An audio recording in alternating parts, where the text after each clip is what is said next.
Oh, man. Chad. I'm going to move this out the way. I am a walker, and I move my hands a lot, so be prepared. And actually, quick funny story. So my name's Jordache. If any people in there, I'm an 80s baby whose mother loved the jeans. That is how I got my name. No joke. Now, fun fact, my middle name is Elliot. You know where Elliot came from?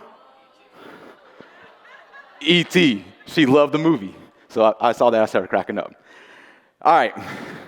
So guys, today we're going to talk about this concept of relationship growth engine. And this is going to be a principle, you're going to hear this word a lot, that you can start injecting into your business to be able to maximize your impact, maximize your potential, okay? So before we get started here, I'm just going to ask you guys a couple questions. I need your engagements. Who in here thinks they are meant to have more of an impact in the world that they're having right now? Raise your hand. Perfect. All right. Who in here has a proven offer or a proven product, but just has inconsistent dream customers? Raise your hand. Okay, got a few of y'all. And then who in here have lacked any sort of significant growth? And you guys can define growth in your business in the last 6 months. Is it sales? Is it leads? Is it list size? Who in here has experienced that?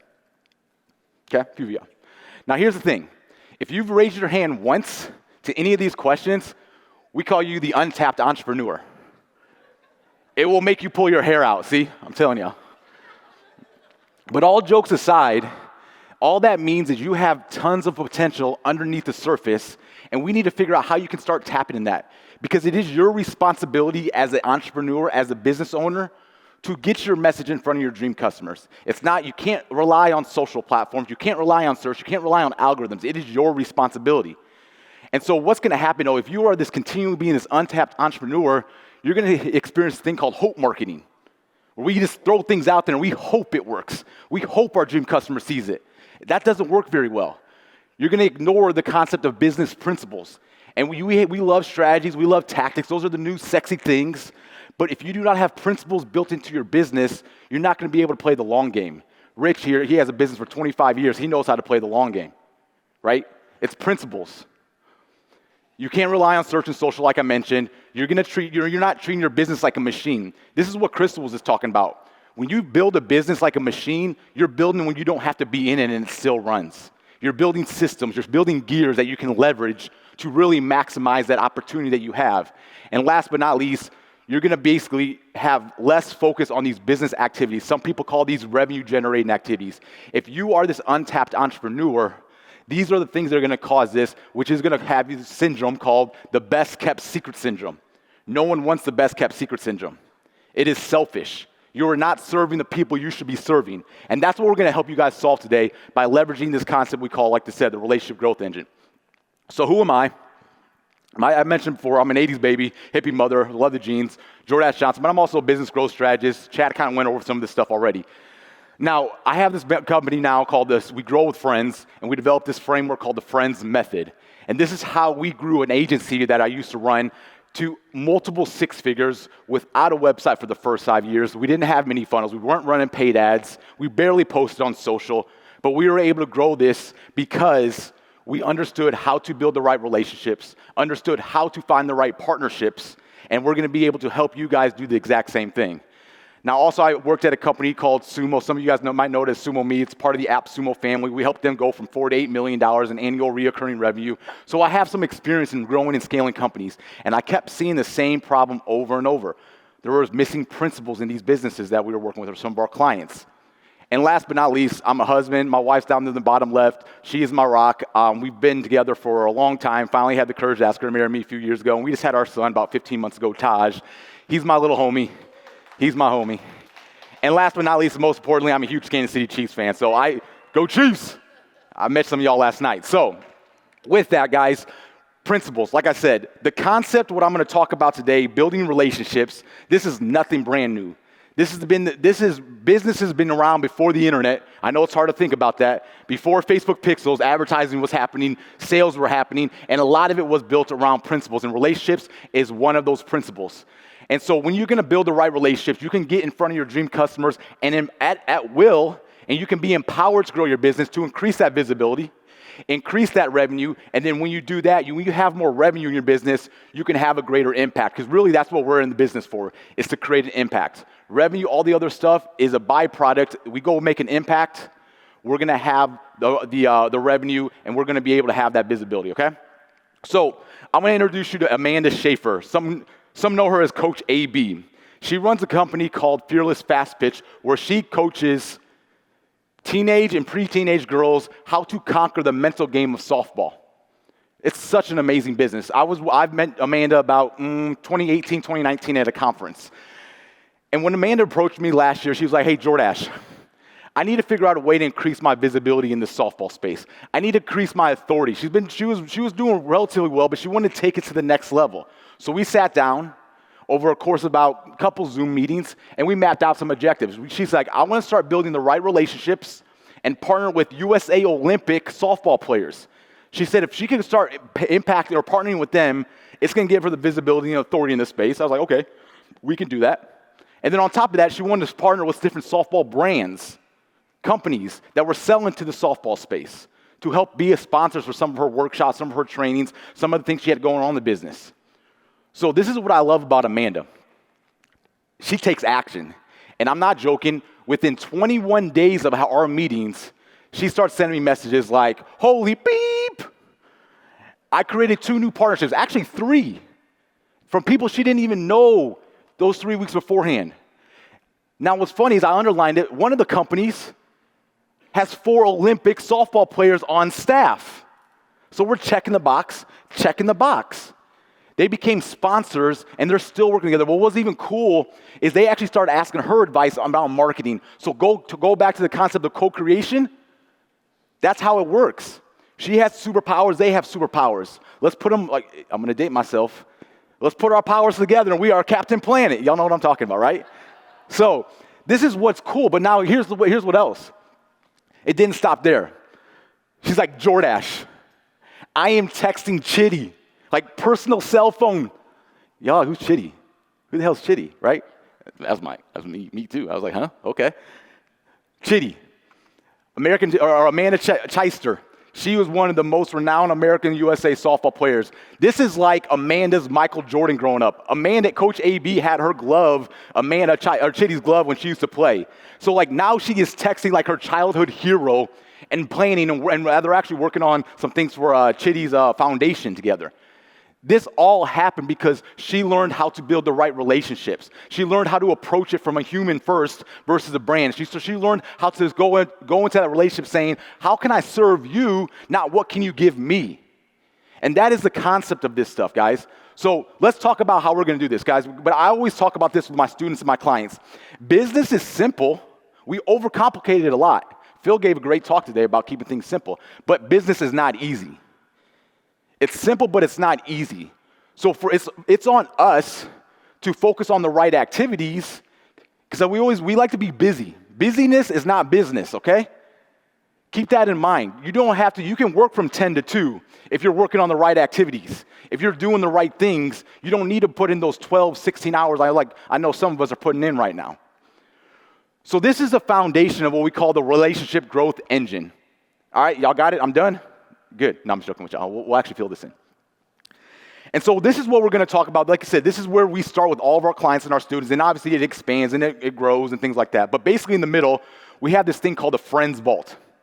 And really what a Friends Vault is, this is very simple, okay? And I'm going to give you guys a template. You guys can get access to a quick little template that, at the end of this. But basically a Friends Vault is a place where you are going to store information about people that you're interacting with. You can think of it as CRM, but it's really not. It's beyond, we're not trying to go for sales. It's really a place, and I'm dead serious, when we did this for the agency, for the first 2 or 3 years, it was a spreadsheet, and that's what I'm gonna give y'all today. But like this is our tool that we built right now that we're building out and all this other good stuff, but really it's a place for you to store the vital information when you're having a conversation with somebody. The pieces of details that get lost or forgotten, you just need a place to go store it in a vault, so when you need it, you can go pull it back out. So that's what a Friends Vault really is. And so really when you're talking about that, you're going to talk about really from a customer, everybody that you interact with, it can either be a customer, a co-creator, or a connector. Now think about that. All these people in this room right now will fall in one of those three buckets. Because here's the thing is, even if you guys aren't serving the same customer, even if you guys are not in the same industry, everybody has at least 100 people behind them that they can connect you with, that they can introduce you to. So the reality comes down to is that's why we're all in the business of H to H, human to human. And so you got to start having conversations with people, let them know what you do, you let them know what your superpowers are and their superpowers are, and then you can figure out where it makes sense to get connections or co-create or become a customer. This is why I love going to conferences. I think Chad said earlier, like speakers are great, content's great, but the connections is where the magic happens. And so really, this is where we start talking about step number 2. It's all about the human connection. So once you have your friends vault, once you have a place to store the vital information that we're going to use at a later point in time, we're going to talk about human connection. What are those points that we can actually create a connection point on? Because really what I said before, it's human to human. We all might represent a business. We all might represent a brand, but people are going to want to work with you if they like you, if they trust you, and if they know who you are. And you know what? Who knows this guy, Dale Carnegie? Right. I love learning from old dead people. This is the best. This is the best business stuff in here from old dead people. Now let's forget about the fact that he's pushing cigarettes in this ad. We'll forget about that. But let's actually highlight a couple things. You can make more friends in 2 months by becoming interested of other people than you can in 2 years trying to convince people and become interested in you. So it's about understanding the other person on the other side, right? Because the more that people are really just interested in themselves, and we can use that to our advantage. He also says, become genuinely interested in other people. Become generally interested in other people. I know that's hard sometimes. Sometimes we got to slow down to speed up. And this is really what we're talking about here, because curiosity is the key. I mentioned my son's 15 months old. He reinstilled in me the aspect of curiosity. Everything is new to him. He's looking around, touching, he's banging things and throwing things, see what breaks, see what doesn't, see what he can make his mama go crazy about. But the reality that it comes down to that is, it made me remember we lose that along the way. We start worrying about what other people think or judging or whatever it may be. But when we're curious about other people, when we ask curiosity-based questions, we can start getting good information. Because here's the thing, guys, people leave clues all the time. We're just usually not aware of them. And when we can identify what those clues are, which we're going to talk about here in a second, we can start utilizing those clues to be able to form connection points. And what do I mean by connection points? Things that we have in common, things that make people put their guard down, things that make people want to get excited and talk to you, right? So here's some things about human connections, stuff about them. Here's some of these clues that we can think about. And I promise you, if you start looking through these lenses, think about all the rest of the speakers between today and tomorrow, and all their talks, they're going to leave things that you could form connections with, right? Like, who's my favorite football team? Chiefs, right? So you come talking to me about my Chiefs, I'm like, pull up a seat, let's have a conversation. Yes, I see my fellow Chiefs fans back there. So here's some things, fun facts about people. Interests people are interested in, things they're interested in, their hobbies, their backstory, their family, and their core values. These are all things that you can start identifying, whether in almost any piece of content people put out there, there is something that you can pull from that and put it in your friends vault about that person, right? Because when you identify any of these things that people are interested in, just like good old Dale said, we find things that people are interested in, they're going to be more interested in us. The other thing is, what are their needs? What do people need right now, right? Do they have any upcoming events that we can support them on, right? What is their current area of focus? Where are they spending their energy right now? That's obviously important to them if they're spending their energy on it. What are the problems they're facing? What are the opportunities they have? Or what are the areas that are stuck? So now when we actually identify what these things are, we can say, hey, do I have any superpowers in my utility belt as an entrepreneur, because we all have multiple superpowers, that I can use to go serve one of those needs? Or if I don't, do I know somebody who does, and can I make an introduction? These are all valuable things we're going to talk about here in a second called deposits. But really, when we uncover these clues, we identify them, then we're going to store it in our vault, and then we're going to use it at some point in time, because we're going to use that information that we're collected of the clues that people left, and we're going to leverage that to open a conversation. We're going to leverage that to form a connection point. But the thing is, a lot of the time we forget about what people tell us, or we forget about what we learned about the person. I'll give you a pro tip. Anybody that makes videos, look in the background of their videos. That will tell you so many things about that person. Look on people's bookshelves. That will tell you so much thing about what they're interested in. There's so much information that people leave. We just don't leverage that information. So step number 3 in this relationship growth engine is we call it the relationship bank account. Just like a normal bank account, you can't withdraw from an empty account. If you have $10 in your account, you go try to withdraw $100, your bank's going to laugh at you or just going to charge you some money, right? Same thing in a relationship. If you don't have anything built up in that relationship, you shouldn't be taking from that relationship. You need to put deposits in before you can make it withdraw, just like a bank account, okay? Now, when we're talking about your relationship bank accounts, we're talking about this thing called relationship deposits and relationship withdrawals. See, there's my Texas in me real quick.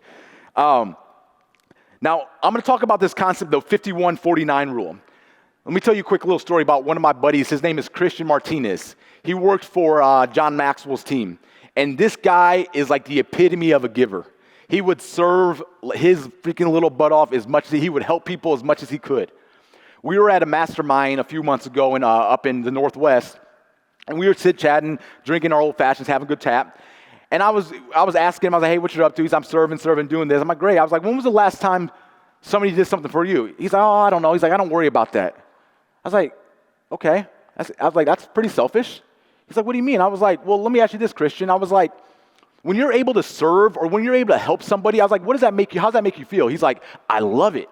I get excited. He's like, this is like the best thing for me to do is when I can help people out or serve. I was like, great. I was like, when was the last time someone asked to help you?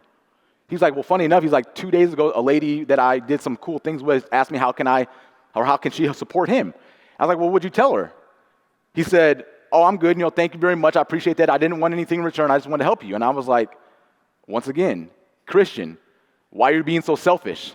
He's like, what do you mean, Jordache? He's like, I was helping her. I was like, I said, that feeling that you get from helping somebody, you are robbing every person that wants to help you. You are robbing them from that same satisfaction. So the thing is, you need to be able to withdraw or make deposits, and you're going to be able to make withdrawals because that gives the other person an opportunity to do something for you. And so this is why we call it the 51-49 rule. It's not 50-50. It should never be 50-50. You should always give a little bit more than you take, but you have to take in a relationship. Because if not, it's one-sided. And a one-sided relationship is not going to last. Even if you're just a giver or if you're a taker, it's really not going to last. So you want to keep that as close to balance as possible, but always give a little bit more than you take. So let's talk about human needs for a second, because this is really where you can start looking at how can I start making deposits in people's life. When I look at human needs, Maslow's law, this is not Jordache Johnson, some of these are just psychology things. We all want to be loved. We all want to feel heard. We all want to feel valued. Every single one of us. It doesn't matter how successful you are in business. We all want to have these needs. Now, on top of that, we want to have more resources. We want to make a bigger impact. We want to celebrate our wins and our highs. And at the same time, we want to have guidance through our lows and our losses.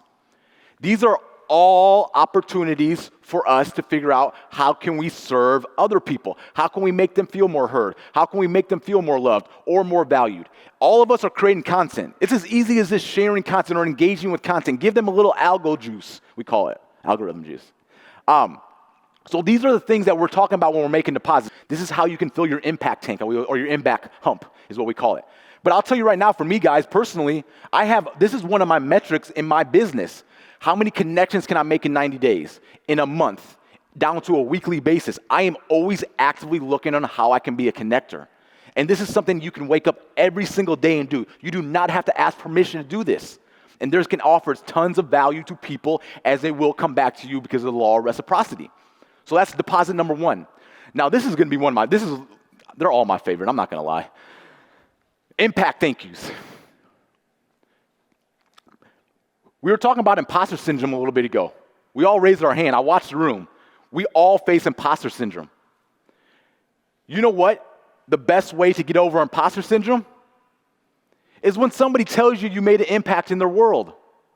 When somebody tells you that you made an impact in their life. When you've helped somebody out, when you hear that from somebody else, that will give you the confidence, say, oh, you know what? Maybe I do know what I'm talking about here. You know what I'm saying?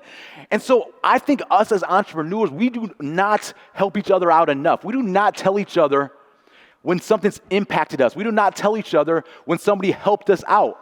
So this is something I legitimately do on a daily basis. Whether I'm listening to a podcast on my morning walks, whether I'm reading a book, whether I'm reading a post or watching a video of somebody, when somebody says something to me, I'm like, oh my gosh, that was excellent. I'm gonna go put that into action. I'm going to let that person know, thank you. Thank you for creating that. And I'm telling you guys, this has opened up so many conversations. People I never even thought would respond. And I don't worry about if they don't respond. I just put the energy out there because I know I want to hear that from people that I've impacted. So if I want to hear, I know other people want to do it. And these are things that you can do every single day. And here's a little script. And I'm going to tell you a tip with this. If you guys do this, I'm not going to say if. When y'all do this, I'm going to tell you this right now. Send audio messages. Send audio messages. Don't send text. You want to make a video, make a video. Text can be misconstrued, or the authenticity can get misconstrued. I want to hear people hear the inflection in my voice, the excitement, the true impact. So this is a script. Hey, Jordache, I just saw you on stage at Social Media Marketing World and watched you talk about relationship growth engine. I absolutely love the part you were talking about relationship deposits. Over the last 3 weeks, I started doing daily deposits. It opened up 3 new relationships. I got 2 new clients. I just want to tell you, thank you. Thank you for the impact that you provided me. Keep up the amazing work. I just wanted to let you know how truly impactful your stuff is. Jordache. That's it. No ask, nothing else, no expectations, just telling people thank you for what you're doing. I promise you, if you guys do this consistently, this will open up so many opportunity doors that you never even knew existed. This is how I got to go become an international speaker.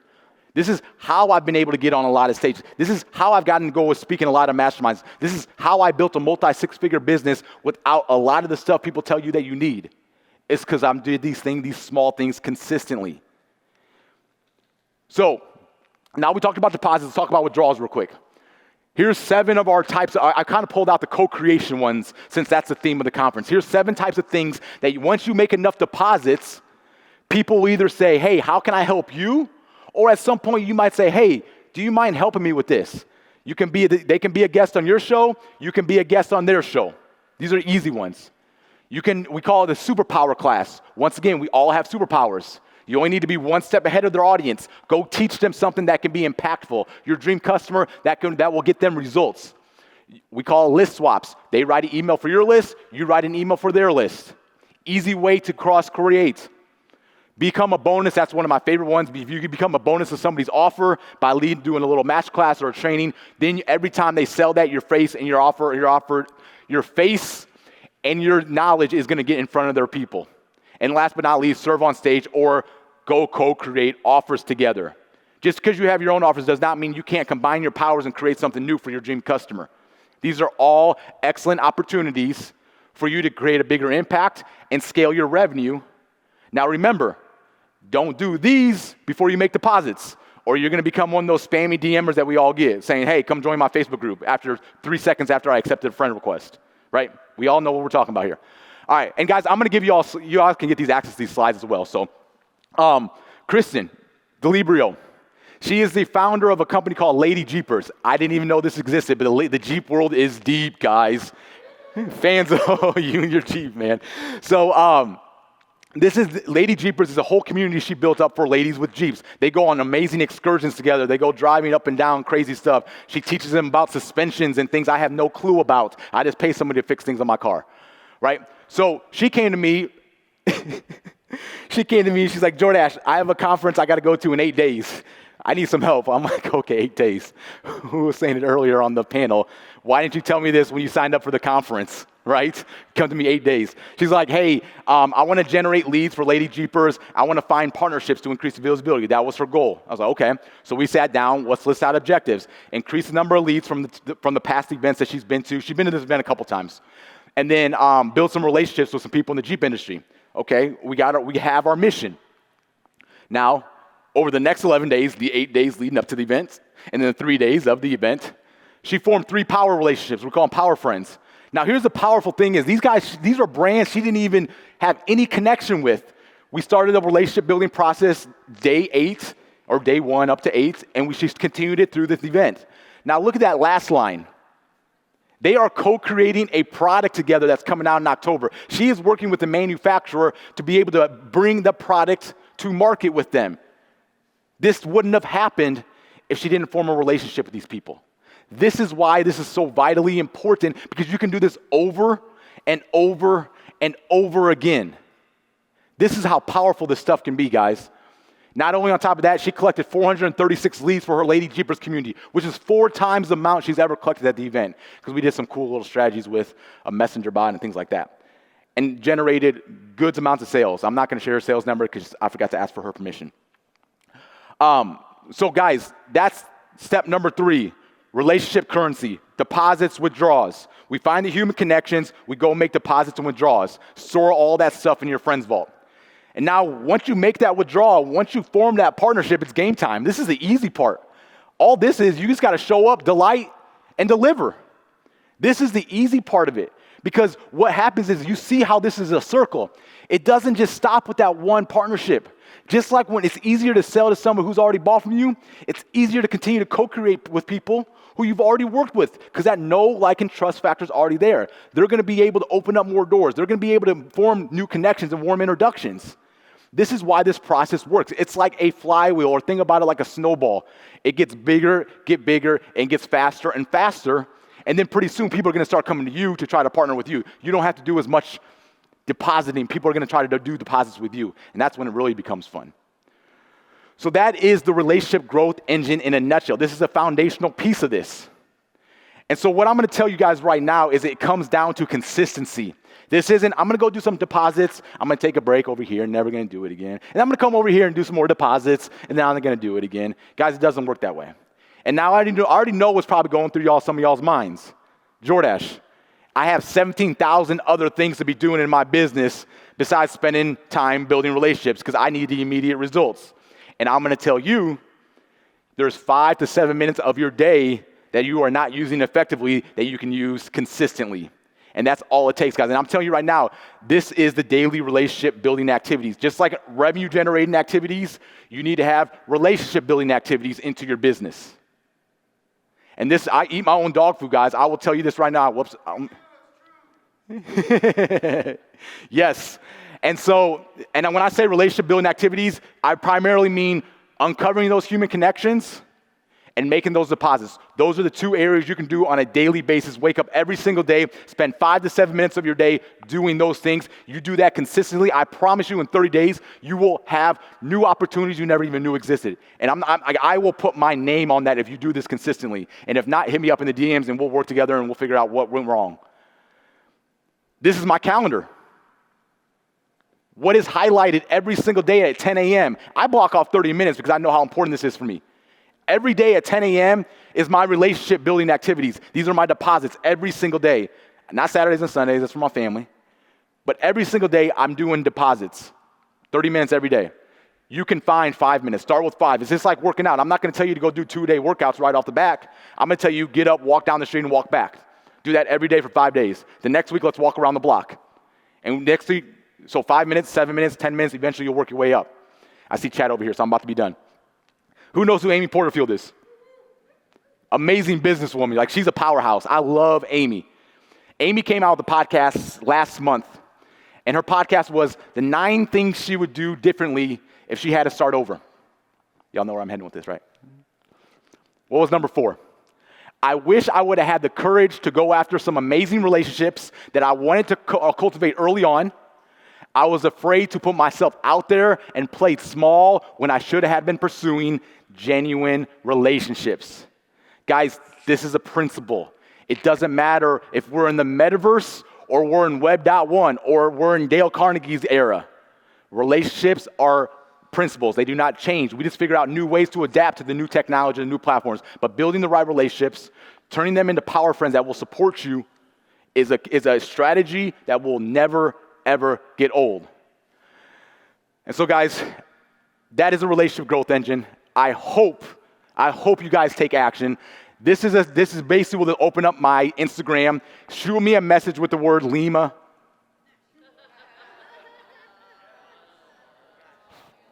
Lima beans. That's what I kept saying lima beans. Lima. And guys, my little virtual assistant will hook you guys up with slides, with the template for the Friends Vault, and then a couple other things you guys want access to. So guys, I want to thank you for your time. It's been an honor. Jessica, appreciate y'all.